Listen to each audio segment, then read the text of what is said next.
Bueno amigos, bienvenidos por fin en Occidental Image a las reseñas, sí señor, de la famosa franquicia, ¿no?, saga de películas de Indiana Jones, el intrépido arqueólogo, profesor aventurero, interpretado por Harrison Ford y protagonista de las películas que dirigió principalmente pues Steven Spielberg, aunque sabemos que detrás hubo otras grandes mentes, una de las más destacables, George Lucas, que fue el que diseñó el argumento inicial. Bueno, todos sabemos que muchos directores han hecho grandes películas de acción y aventuras, muchas enfocadas a toda la familia. Por ejemplo, pues Robert Zemeckis tiene las de Regreso al Futuro, ¿no?, aunque esas van más enfocadas también a la ciencia ficción que a la fantasía. Y bueno, pues el claro ejemplo, máximo exponente y claro referente básico que tenemos es Steven Spielberg con sus películas de Indiana Jones. Bueno, por eso a Steven Spielberg lo llamaban el Midas de Hollywood, ¿no? Vamos, hubo un momento en el que este señor todo lo que tocaba convertía en oro, como hacen otros directores como James Cameron, como Tarantino, es venta instantánea. Y desde que el señor Spielberg inició su carrera y sobre todo se consolidó en los 70 con la película Jaws, Tiburón, pues ya se convirtió en todo un claro ejemplo a seguir para muchos cineastas y en un referente absoluto para la inspiración de muchos, además de una especie como de tótem de hacer dinero seguro para las productoras. Es por eso que Spielberg siguió ampliando horizontes con nuevos proyectos y le cayó en las manos una historia hecha por principalmente George Lucas, ¿no?, que él se ofreció a dirigir, y fueron esto de Indiana Jones. Estamos hablando de que la creación lucasiana, ¿no?, por así decirlo, ve mucho del cómic, de la aventura gráfica, algo que George Lucas sabía y conocía bien, era buen devorador del medio, gran parte de la inspiración, de hecho, para su gran obra máxima, vamos, prácticamente lo único que ha hecho este señor, que es recordado como un referente en la historia del cine, ¿no?, que es la Guerra de las Galaxias, Star Wars, pues está ampliamente inspirado en personajes de cómic, de novelas, en el folclore del western y también de la época de los samuráis, ¿no? Pues de todo ese batiburrio de ideas que cogió George Lucas, pues creó también luego esta historia basada en el mundo ya puramente real, ¿no?, occidental, echando la mirada atrás en la historia, en la inmediata historia de la Segunda Guerra Mundial o posterior, ¿no?, Guerra Fría, y creó un personaje pues que era Indiana Jones, ¿no?, Indy. Y bueno, esto llegó a las manos de Steven Spielberg, le vio un potencial tremendo para hacer una historia además muy buena, disponible para toda la familia, ¿vale? Y el protagonista pues fue Harrison Ford, actor que ya tenía muchos años de trayectoria en su carrera, pero que se acabó de consolidar con la llegada de la película de Star Wars de Una Nueva Esperanza y El Imperio Contraataca, donde pues interpretaba a Han Solo, que es uno de sus más grandes personajes que ha tenido, pues junto con el Indiana Jones de las películas, ¿no? Pues igual que Stallone tenía su Rambo y su Rocky, pues Harrison Ford tenía su Indy y su Han Solo. Y bueno, George Lucas pues supongo que conocía bien el talento y el buen porte del actor, el papel de gañán, aventurero, era perfecto, parecido al de Han Solo, ¿no?, que bueno, este es un hombre de bien, ¿no?, que también trabaja por la ciencia, etcétera, y tiene una enseñanza más noble, ¿no?, y Han Solo pues es un contrabandista, es un mercenario básicamente, ¿no? Y bueno, le dio la idea a Steven Spielberg, le dijo, mira, puedes contar con Harrison Ford, sería una buena idea, y bueno, dicho y hecho, y hoy en día Indiana Jones es todo un mito del celuloide, es una de las franquicias más importantes que hay. ¿Pero por qué? Veamos el por qué. En el contexto histórico quizás no había mucho revuelo respecto a este tipo de obras. Lo que sí supuso Indiana Jones fue renovar el género de las películas de aventuras, ¿no?, de aventuras con acción y toque de fantasía, ¿no?, dando un protagonista carismático, divertido, pero también rudo, valiente, ¿no?, con sus flaquezas y sus virtudes, una suerte como de antihéroe hasta en cierto sentido, ¿no?, porque también se muestra mucho pues su lado más egoísta, mujeriego, con mucha especie de dote de darle humanidad al personaje, ¿no?, lejos de una visión tan idealizada del héroe, como por ejemplo lo teníamos pues en la Guerra de las Galaxias, donde Luke es el buen héroe que nunca se doblega hacia el mal, tiene un ideal de justicia súper irrompible, etcétera, ¿no? Entonces, bueno, era un personaje que sabía del mundo, ¿no? Era además fuerte, aguerrido, guapo, ¿no? A las damas les encantaba, a los tipos también, porque era un macho alfa de cojones, ¿no? Pues la película fue éxito asegurado y a los pequeños les enamoró la película. Yo evidentemente esta época de estas películas me queda muy atrás, pero tengo aquí la edición coleccionista, ¿no?, de las películas de Indiana Jones, que eran propiedad de mi tío, luego pasaron a mí, y las he disfrutado infinidad de veces y son absolutamente maravillosas. toda la peripecia que se puso, el esmero, el cariño, el trato en tener una historia elaborada, un guión creativo, divertido y al fin y al cabo vivo, que entretuviera, ¿no?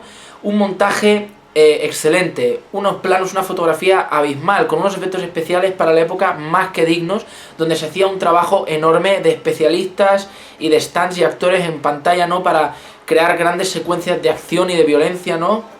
Y sobre todo, muy sobre todo, esto que no nos olvidemos, la magnífica banda sonora hecha por John Williams, que evidentemente es un compositor estrella de Hollywood y del mundo, de los mejores y más prestigiosos, y a mucha honra.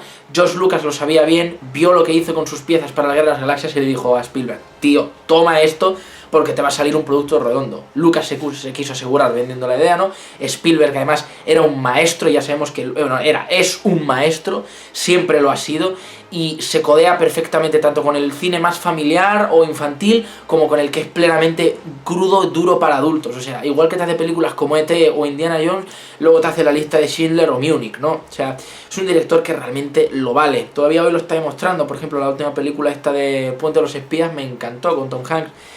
Y aquí pues tenemos un Spielberg joven, fresco, con ganas de disfrutar de su trabajo, además, porque eso se nota que Spielberg disfruta haciendo su trabajo. Podéis verlo en entrevistas, podéis verlo en making of.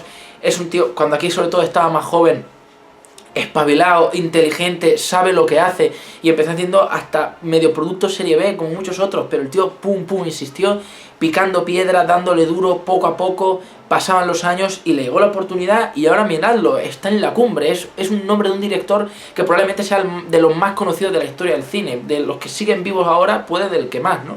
Para muchos. O sea, en fin, es un director tremendo y además enfocado y comprometido con el trabajo que hacía, porque para estas películas necesitaban mucho paraje natural. Estamos hablando de un aventurero que iba a todas las partes del mundo en busca de ídolos, emblemas, enseñas, ¿no? Todo tipo de material arqueológico de gran valor, ¿no? A recuperarlo para traerlo a los museos, ¿no? Eso era el aventurero Indiana Jones con su látigo y su sombrero, ¿no?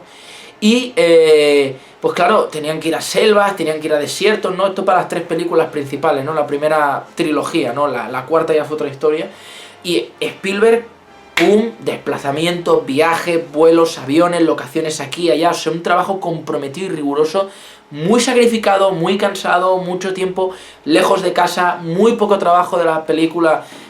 Bueno, de las 3 primeras se hizo en estudio, porque en ese momento tampoco la tecnología digital permitía las barbaridades que se hacen hoy en día. Entonces todo tenía que ser pues o con escenarios reales o con muy buen plató, pero en este caso se tuvo que tirar mucho de paraje natural. Y bueno, el trabajo que hay en el vestuario, el maquillaje, la caracterización, o sea, cómo se cuidaron esos detalles para dar ese toque realista pese al trasfondo fantasioso de la historia, fue absolutamente brillante. Las escenas de acción son memorables. Bueno, es que es una película que plano tras plano es una maravilla. No hay ninguna escena que sobre, que aburra, que moleste, que quede por debajo de las otras. Es que toda en sí es perfecta, lo mires como lo mires, de pe a pa, de cabo a rabo. Es una película que engancha desde el primer minuto con la escena inicial, que está tenida como una de las más antológicas del cine, ¿no? Me refiero a la escena de la gran roca gigante, ¿no? De la bola persiguiendo a Indy, con esa música, ¿no? Con el salto del látigo. O sea, por favor, qué gran película En busca del arca perdida, que fue la primera de Indiana Jones. Bueno,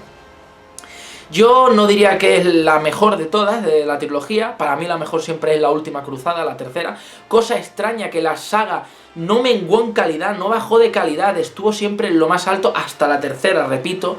Sí que es cierto que la segunda, El templo maldito, en comparación, pues te puede parecer la más floja, a mí también es la que menos me gusta, pero en general son películas maravillosas, y En busca del arca perdida marcó un antes y un después. Sí es cierto decir que aunque es una película para todos los públicos, tiene su puntillo grotesco, ¿no? Tiene, pues, como trata temas de ocultismo, el más allá y tal, pues sí hay momentos de violencia, muertes con sangre y tal, pero fijaos lo que son las cosas. Estamos en los 70, una época teóricamente a nivel social más retrógrada que la de hoy, la de la década del 2000 en adelante, ¿no? Del nuevo siglo, no milenio, ¿no? Y llegamos al punto en el que hoy en día una película con el contenido que tiene En busca del arca perdida sería calificada para mayores de 16 por lo menos. Y en esa época no.